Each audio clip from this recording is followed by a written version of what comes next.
তিন শ্রেণীর জন্য জান্নাত হারাম।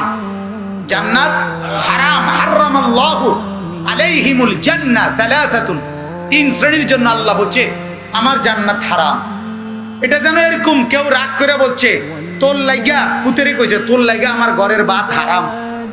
তুই মানুষের বাচ্চা হইলে আমার ঘরের ভাত খাচ্ছে, কথা বলেন না কেন? আল্লাহ তাআলা বলছে তোর জন্য আমার জান্নাত হারাম, তোর দিতাম না কইলা। কে? এক নাম্বার মুদমিনুল খামর, যে শরাব মদ পান করে, নেশাখোর।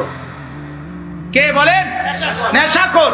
মদ, গাঁজা, ফেন্সি, ইয়াবা, ট্যাবলেট, ইনজেকশন জাতীয় যা কিছু নেশা করে, এই নেশাখোর তুই নেশাই করে যা, তোর জন্য জান্নাত হারাম। খা, তুই খা, আরেক বোতল খা, খা বেঈমান খা, বাবাও খা, দাদাও খা, তোর সাসারেও খা, তুই 14 গোষ্ঠী খা।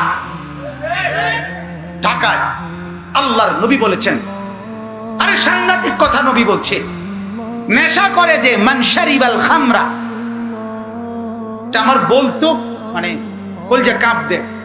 নবীজি বলছে যে নেশা করে মদ, নেশা করে যে সে অচিরেই তার আপনজন, ঘনিষ্ঠ, একেবারে নিকট আত্মীয়, চাচি, খালা, মামি, ফুফি, এরকম ঘনিষ্ঠ সংসারের এমন মানুষের সাথে জিনা করতে উদ্যত হয়।